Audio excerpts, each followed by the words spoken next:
Welcome to my views and news. Three news stories. First one is a statement. It's about a statement by Jawar Mohammed, Oromo Federalist Congress Vice Chairman, Oromo opposition politician, who today uh, wrote about talks between the Oromo Liberation Army and Ethiopian government.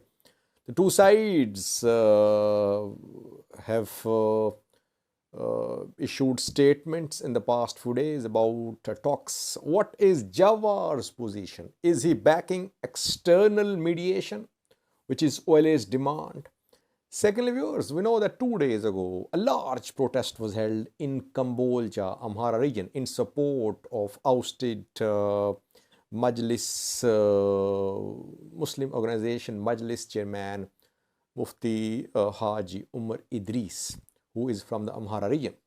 And it was an attempt to put pressure upon the other main faction of the Majlis, led by Ibrahim Tofa, backed by Oromo government and Ethiopian federal government. And now it is being reported that a protest was held in Oromo in support of Mufti Haji Umar Idris, who is from the Amhara region. And thirdly, viewers, fighting erupted between Amhara Special Force and Agew people in Amhara region and in BG, in Amhara BG border areas, Dangor border, which has long been destabilized because of entry of Amhara forces there. Details for you.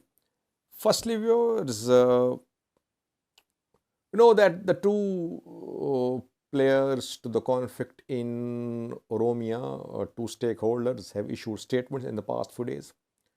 Oromo regional president spoke addressing the parliament, offering talks. He made an offer of talks to the Oromo Liberation Army.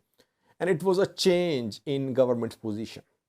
Government has been saying in recent months that it would continue operation against Shine. But government changed its position, and it said that it was ready to talk to the Oromo Liberation Army. Then came statement from the OLA. OLA reiterated its earlier position. It said that, first of all, talks should be held, it should be monitored, it should be done by federal government, not Oromo government. Secondly, OLA laid out a precondition that third-party mediators from outside Ethiopia should monitor and they should monitor these talks. They should be in charge of these talks. Guarantors, observers, mediators, all should be from third-party states, from some third party, from a neutral state, which could be no mention of the names of the states, but OLA had said that only a handful states could play the role of mediators. Then government went silent. We did not see any statement from the government in response to OLA's preconditions. Jawar today spoke, and firstly he said that there was optimism, there was hope that there could be peace in Oromo, as both sides, OLA and government, agreed to talk. Though OLA has shared a list of things which should be done before the start of talks. But this opportunity should be seized and talks should start.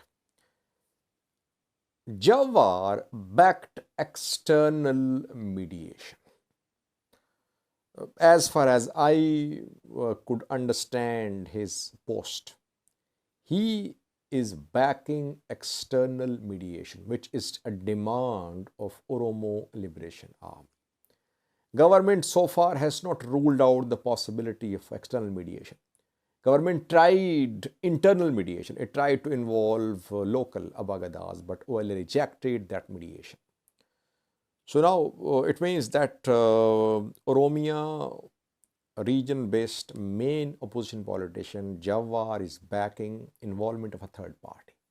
Third party could be a state, one of EU states, EU, UN, US, or from Africa. That remains to be seen. But I think Jawar's position will strengthen OLA's position as well. Now, ball is in the court of government. Will government agree to this external mediation, or will it oppose it? That we'll see in coming days. Overall, Jawar said that political leaders, intellectuals, they should be backed. All should play their role in the resolution of this conflict. Yes, I agree that this is the time to show flexibility. People in Oromia, stakeholders, influencers, they should also try to convince the two sides. They should convince the two sides to come to the table. The two sides will have to make some concessions. But this is the time that there is momentum for peace in Ethiopia these days. Pretoria Agreement signed, gradually being implemented, though implementation slow. Then deal agreement between orthodox factions signed, largely holding. Let's hope, let's pray that similar agreement is signed in Oromo between OLA and government too. Secondly, viewers, 2 days ago, there was a large demonstration in the Cambodia city of Amhara region where people protested in support of Mufti Haji Umar Idris, former head of Majlis, top Muslim body in Ethiopia. In May last year, Haji Umar Idris was removed from the chairmanship of this organization. Sheikh Ibrahim Tofa from Oromia became the president. Mufti Haji Umar Idris is from the Amhara region.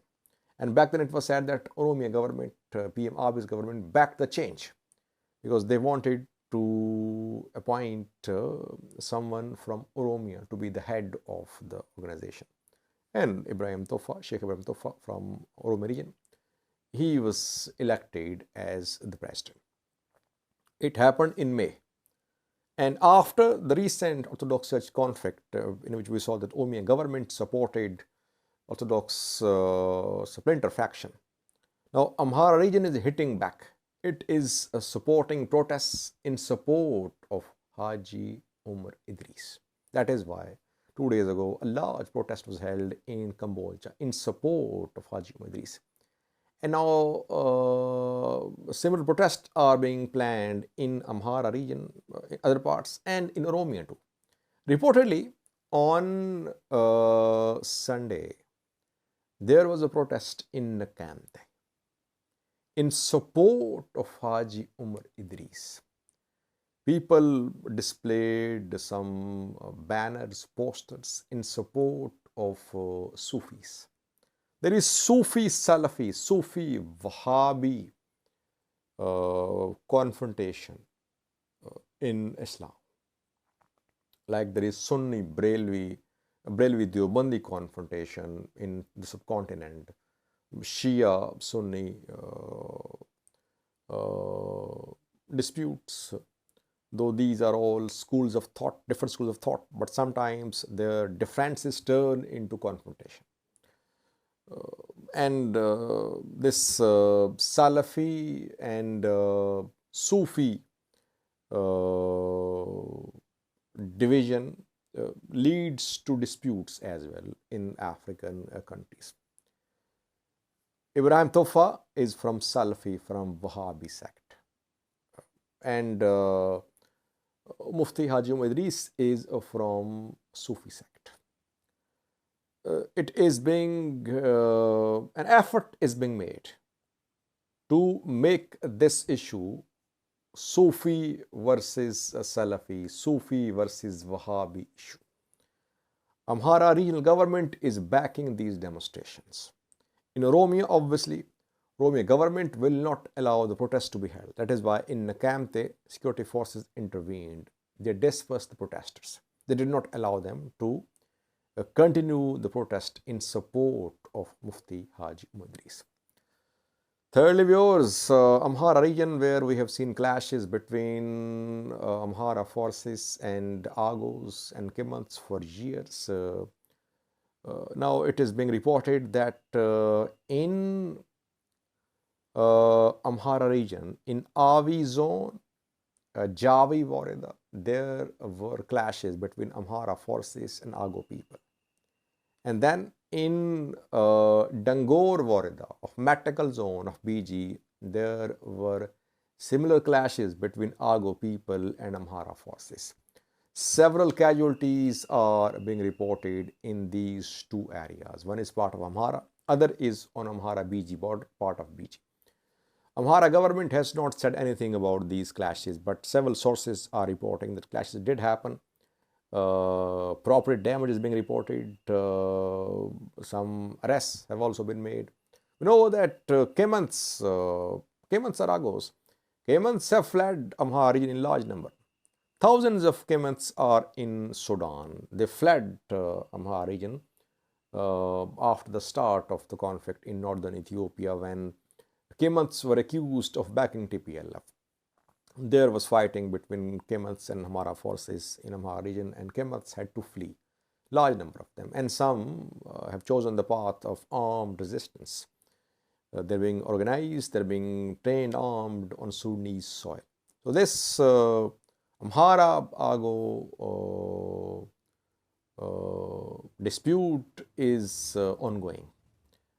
No solution in sight.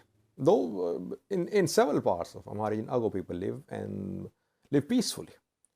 But mostly in areas to the west of Gondar and in BG, on BG Amhara border, we have seen clashes in the past, especially in Dangor Wareda, where there were clashes last year too. And local people in Dangor say that Amhara forces, Amhara militias, they violate borders. They enter, they are already in BG. These Amhara forces, Amhara militias, they then carry out attacks on Ago people of BG. On the other hand, Amhara forces claim that Agos, that people from Dangor, they enter Amhara region. And we know that some hardliners in the Amhara region, they claim that Matakkal is part of Amhara region. Like Wellega, they say Wellega should be part of Amhara region, Matakkal too, and Volgaire as well, Raya too. It's linked to border issues. It's a territorial issue as well.